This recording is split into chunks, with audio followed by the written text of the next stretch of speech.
Vamos a estar hablando de educación. Recibimos una vez más aquí en el living a Daisy Iglesias. Ella es consejera del CODICEN. Bueno, estará en su cargo al menos 2 años más. Y obviamente vamos a hablar de varios temas de actualidad. También en un momento de transición donde hay muchas cosas que están en cuestionamiento, ¿no? Si habrá o no continuidad. Gracias por acompañarnos. Un gusto recibirte, como siempre. Un placer y un gusto estar con ustedes y con la audiencia, por supuesto. Bueno, antes de meternos de lleno con los problemas de fondo que puede llegar a tener la educación y sobre todo los desafíos, vamos a mirarlo desde ese lugar, Daisy. Hablar de esta pequeña polémica que se generó con el comienzo de clases y el pedido por parte de operadores turísticos. Tú me mencionabas antes de estar al aire que tú habías votado, bueno, comenzar después de la semana de carnaval. No se votó aún, llegó la consideración a sesión del CODICEN.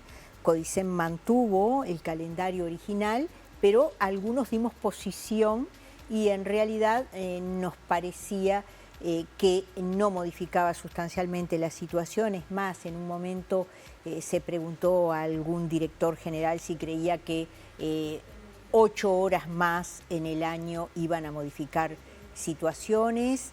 Por otra parte, se habla mucho de los días calendario como una cuestión internacional y algunos insistimos en que ya no hay que hablar de días. Nadie habla de días, solo acá ha quedado ese discurso suspendido, se habla de horas.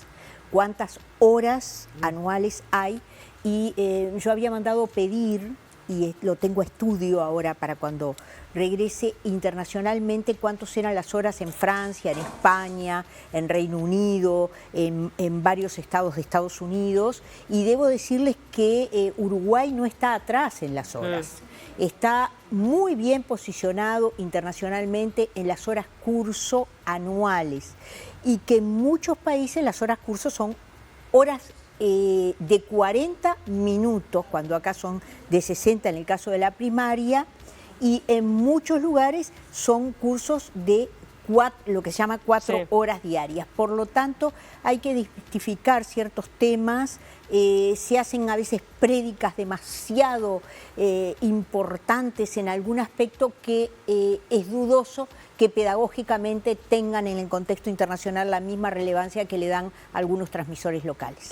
Para meternos ya de lleno con los desafíos que tiene la educación, en un principio hablar de los números vinculados a la educación. Permíteme una aclaración, porque no quede duda. CODICEN no resolvió aún el pedido. Exactamente. Sigue el calendario vigente del año pasado. Nosotros también tenemos esa información, que por ahora las clases continúan el 5 de marzo, independientemente del pedido de operadores turísticos. Bueno, que también es entendible, ¿no? Teniendo en cuenta que es una semana en donde pueden llegar a hacer una diferencia también económica y trastoca a veces hasta las propias familias, hay que ver. Exactamente. Bueno, meternos un poco de lleno, como te decía Daisy, en los números de la educación, el déficit que se está manejando y presupuesto, porque en realidad, obviamente que es uno de los pilares de todas las sociedades, pero requiere también allí, para poder ejecutar mucho de lo que se debe hacer, presupuesto. Bueno, en primer lugar, decirle a la teleaudiencia que el presupuesto de la educación es aproximado de 2.400 millones de dólares. En esos 2.400 millones de dólares, que es la base con la que ingresa la nueva administración, algunos decimos en broma, bueno, es de ahí hacia arriba, porque de ahí hacia abajo es desastre. Claro. Y esto es importante que se sepa. Hay un déficit de esta administración de unos 1.200 millones de pesos. O sea, aprox unos 27 millones de dólares. O sea, que es un déficit relativamente pequeño en porcentaje. Es un déficit que existe, que hay que incorporarlo en la propuesta presupuestal, pero yo lo he dicho públicamente, no ahoga. O sea, no es fundamento para decir que no se harán cosas. No se harán cosas. Sí hay que considerarlo, ese déficit está compuesto particularmente por un déficit en el Consejo de Formación en Educación, vinculado a los nuevos planes y a las horas, de unos 800 millones de pesos aproximadamente. UTU planteó en las últimas sesiones de CODICEN aproximadamente unos 217 millones de pesos de déficit, porque debo decirles que está previendo la creación de 100 grupos nuevos, o sea, no es que en el 24 tenga ese déficit, está previendo que para el 25 la matrícula y la constitución de los grupos puede llevarle a 100 grupos nuevos. Bien. Y eso le da esa cifra. Secundaria, que es correcto lo que dice secundaria, cerró con 0 déficit en el 24, pero la proyección hacia el 25 es de unos 200 millones que va a haber que poner. Todo eso te da un paquete de unos 1.200 millones de pesos que sí tienes que ponerlos, pero que no es altamente ahogante para lo que es el presupuesto educativo. Bien. O sea, la nueva administración, que me han pedido que aclare a algunos colegas, la ANEP es un ente autónomo, no es un ministerio, por tanto nadie asume ni el 1 ni el 2 de marzo. Los 3 integrantes nombrados oficialmente tienen que pasar por la venia de la Cámara de Senadores, donde requieren mayoría especial.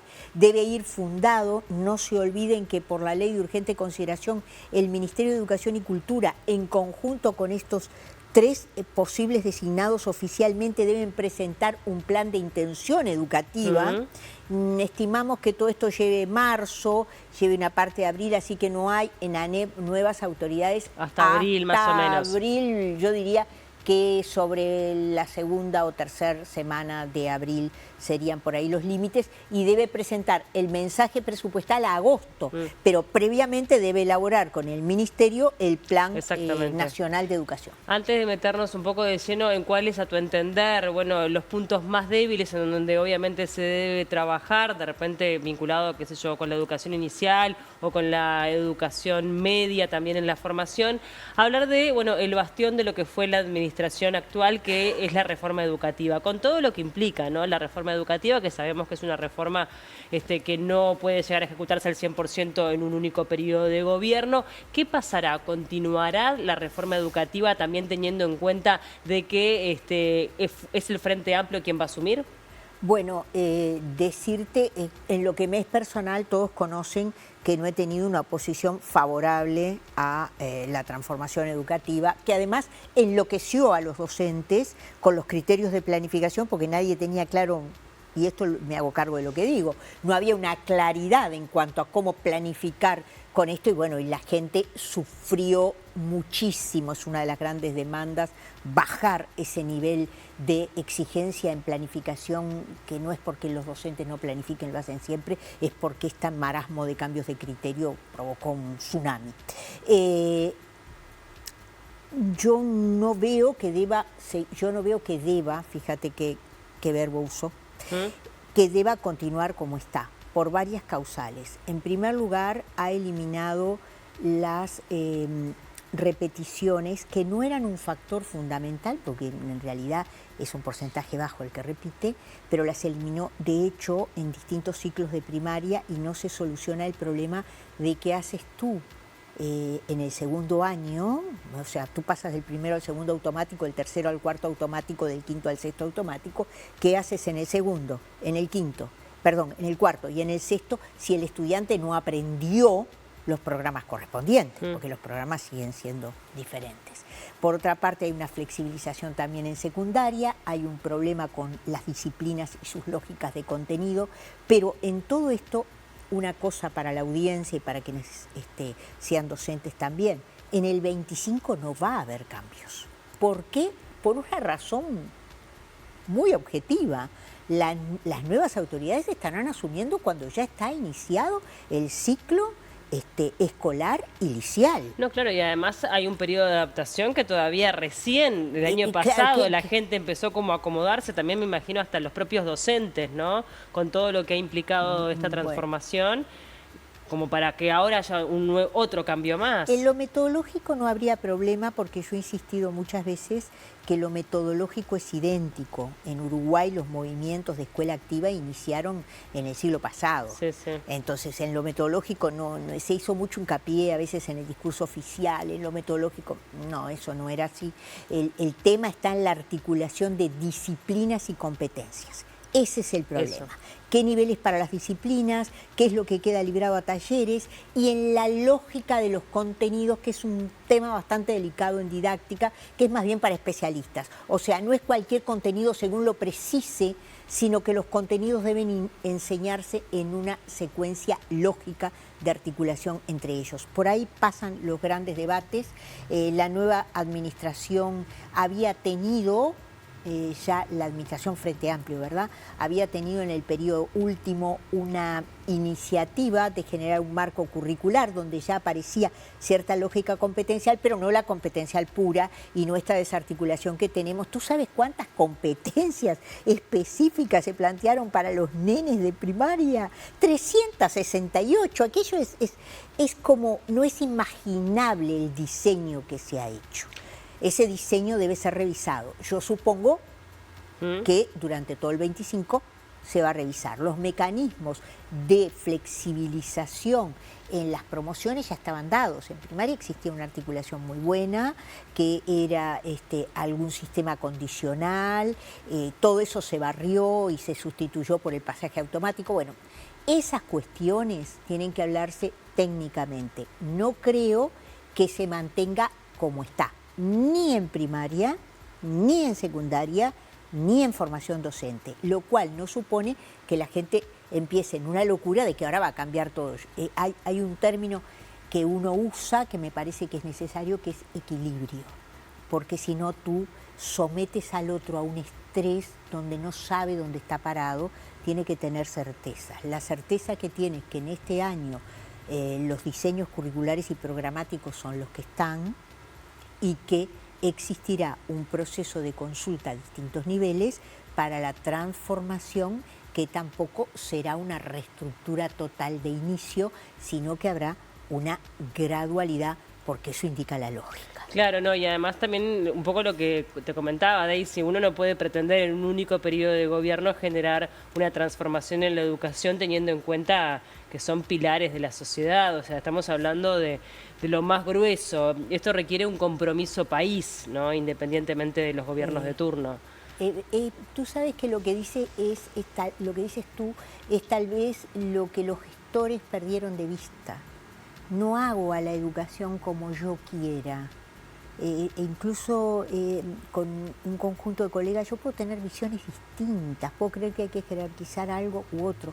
Las lógicas deben ser lógicas transversales, que no deben corresponder a un único partido o grupo de gobierno, porque si no te sometes al estrés de lo refundacional. Cuando viene el otro cambia, cuando viene el otro cambia, y así no, la sociedad no tiene estabilidad. La sociedad uruguaya en educación vivió una gran estabilidad en toda la primera mitad del siglo XX y avanzado el siglo XX hasta el 70.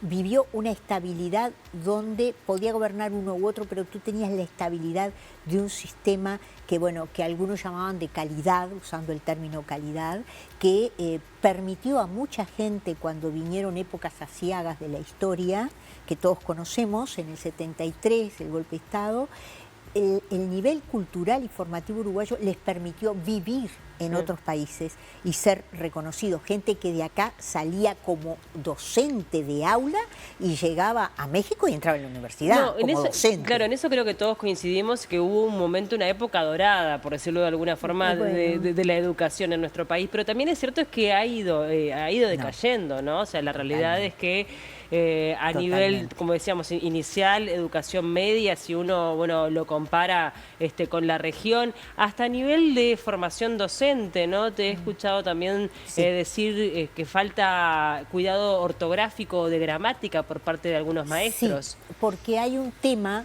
que es muy específico nuestro de los docentes, así como los médicos tienen su especificidad, los arquitectos lo suyo, nosotros tenemos una especificidad que es el campo didáctico, el campo del qué enseño y cómo enseño. En ese campo hubo muchas tendencias que, según mi visión, comprometieron el nivel educativo. Ejemplo, no enseña ortografía. No es que a un docente maestro se le ocurrió no enseñar, no. Era la indicación y era el lineamiento internacional que había. Por eso también hay que estar muy atentos a los lineamientos internacionales. Así como hoy te vienen los métodos globales que hacen hincapié en que no analices, en que no vayas a la regla ortográfica, también te vienen las líneas competenciales. Mirá que después se sustituyen. por eso es muy importante lo que decía un maestro, Agustín Ferreiro, que decía, ay, los maestros, y yo lo generalizo a todos los docentes, no se dejen guiar por modas, tengan confianza en sí mismos.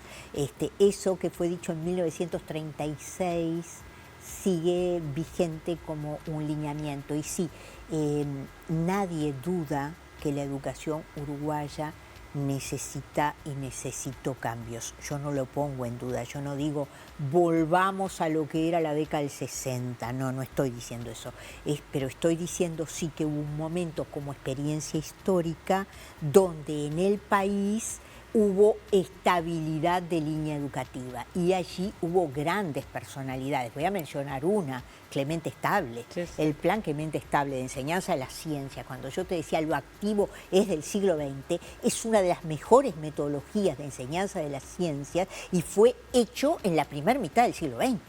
Sin lugar a dudas, también es cierto que estamos en un momento de convulsión, por decirlo de alguna manera, con la llegada de la inteligencia artificial. Bueno, tremendo. Obviamente que Internet marcó un antes y un después, y esto sigue avanzando. Entonces, ¿cómo hace también el docente para adquirir estas herramientas que pueden llegar a ser aliados, pero también seguir rescatando esto que tú decías, que yo coincido también, Daisy, en eso de que hay algo que en lo primario o en lo básico, hasta en el trazo, ¿no?, de una letra cursiva, que sirve para el desarrollo cognitivo, sí, ¿no? Y mira que no es solo, yo hablaba hoy en otro medio de comunicación y decía, yo aprendí muchas cosas en la escuela y en el liceo, y puse algún ejemplo con Rodó y puse algún ejemplo con Sartre, se estudiaba Sartre cuando yo iba al liceo, claro. Se podía, y hoy me dicen que no, y no es que reivindique que se enseñe exactamente lo mismo, no, hay cosas nuevas, pero el sistema educativo uruguayo es lento, siempre va un poquito atrás de algunos, desde hace algún tiempo a esta parte, de algunos cambios internacionales. La inteligencia artificial estuvo planteada en el Codicen cuando incluso estaba el profesor Silva, todavía no había salido, y no lo tomamos. Y rompe los ojos, lo está tratando todo el mundo, pero por dos cosas. Una, porque es necesario incorporarla, y otra, porque hay que cambiar los sistemas de exámenes, porque muchos estudiantes, no en Uruguay, en el contexto internacional, le mandan su tarea a la inteligencia artificial y se sientan, y eso lo está estudiando el mundo, y en Uruguay no hemos empezado. Se planteó otro tema en Codicen, que también somos lentos y muy conservadores, los celulares. Y ahora vino, ya estaba en Europa, ¿no? Vino ahora en Brasil. Y tú dices, ¿y acá cuándo vamos a dar ese debate? Porque, de la prohibición del uso de celulares en los centros educativos. El tiempo pantalla, coincido, yo comprendo que tú puedes usarlo. Yo una vez, mira, en formación docente, por favor, estaba dando clase y veo a un estudiante con el celular y yo era bastante estricta. Entonces me pongo los lentes y le digo, perdón, y me dice, estoy leyendo el texto que usted está mencionando en el celular, claro. Y quedé horrible. O sea, que tú tampoco podés ir con la vara de un extremo exactamente, a otro. No, y además es una herramienta que sabés que está, como decía la inteligencia artificial, después tiene que cambiar la forma de enseñar, eso lo sabrás tú mejor que nadie, de cómo aplicar el razonamiento ante la información, ¿no? Porque es ahí donde va a estar la clave. Mira, ese es un tema que se está hablando, yo te diría que hace 20 años o más. Nosotros tenemos que ayudar a manejar la información. Pero mira, te voy a decir algo que decía un autor moreno, no es por citar autores, pero viene al caso. Él decía que había 3 niveles, el nivel de la información, el nivel del conocimiento y el nivel de la sabiduría.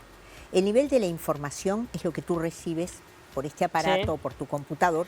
Tienes la sobreinformación que tenemos en estos tiempos. No sé, Trump está hablando del canal de Panamá, Trump está hablando del otro. Tú recibes un cúmulo de informaciones, ¿no? Y simultáneamente recibes la información de que Europa quedó sin gas por un problema con el pasaje ahí por Ucrania.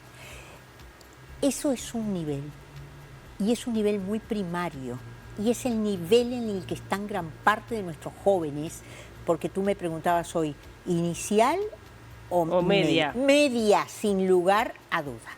Y ahora te digo por qué además. Nuestros jóvenes están segmentados, mirando un mundo fragmentado. Sí. ¿Qué es el conocimiento? El conocimiento es cuando yo con esas informaciones puedo hacer algo. Claro. Puedo producir enlaces. Ejemplo, escucho toda esta información sobre la nueva situación en Estados Unidos y digo, pero atención, acá hay una nueva configuración mundial. Parece que las instancias de globalización ya no van a ser las que nos caracterizan. Ahora vienen instancias más cerradas. Eso es un nivel que a mí con la información me permitió hacer algo. ¿Y qué es el saber para este autor? Es cuando yo puedo crear nuevo conocimiento. O sea, de esa asociación primaria producir cosas nuevas, como podría ser, en base a esto que te digo, cuidado que la globalización ya no es el leitmotiv del mundo, vienen épocas de constricción, entonces trato de ver cómo me muevo económicamente en un país o socialmente en un país acorde a esa realidad, trato de pensarla. Entonces esos tres niveles son fundamentales. Yo entiendo que estamos en el nivel de la información más dura y hay que trascenderlo. Y retomo lo que tú decías, el joven tiene que saber qué hacer con la información, porque de lo contrario es un repetidor que no está a la altura del conocimiento. Si la gente que estudió el mapa genético hubiera sido repetidora, no habría creado nada. Entonces es muy importante. ¿Y por qué la media? Por muchas razones. Porque estimo que es una edad altamente vulnerable, hoy la más vulnerable, por una cuestión de contextos sociales, porque acá la educación no lo puede todo, ¿verdad? Está en un contexto. Sí. Tú te encuentras hoy preadolescentes y adolescentes, 12, 13 años ya trabajando en actividades que le van a costar seguramente la vida y que ya le han costado en algunos lugares de nuestro país y en otros países mucho peor. O sea, es vulnerable en cuanto a hábitos de vida. Es vulnerable porque además está creciendo y está en un momento del crecimiento muy disfrutable para los papás, creo, aunque a veces se tiren de los cabellos, donde lo saben todo, lo pueden todo y todos pasamos por ese momento. Sí, claro, y qué necesario que es también. Y es necesario porque es afirmación, pero además porque es el lugar en el que está menos trabajado muchos lemas educativos, como por ejemplo el inclusivo, donde está mucho menos trabajado algunas metodologías activas que son de resorte. O sea, si tú me preguntaras qué hubiera hecho yo hubiera hecho una revolución educativa de otro tipo. Hay que integrar el conocimiento de la media en lo que es lo intelectual y en lo que es lo manual. Sí. Hay jovencitos de 17 años que abandonan estudios, muchos de ellos porque es necesaria una integración económica en su familia. Sí, lo de la formación dual que todavía es un debe. Es un debe. Se hizo una transformación y de ese aspecto se habló de la transversalidad, pero no mucho más. Daisy, nos quedaríamos toda la tarde, la verdad que es apasionante charlar contigo sobre temas que obviamente nos involucran a todos como integrantes de la sociedad, por haber sido estudiantes, por ser padres en este momento de estudiantes. ¿Adolescentes? Claro, no, todavía no, no. Me estoy agarrando, estoy preparándome para esa etapa. Ya falta poquito, pero todavía no. Gracias, como siempre, por el tiempo y por la charla. Por favor, un placer. Un gusto recibirte. El placer es mío.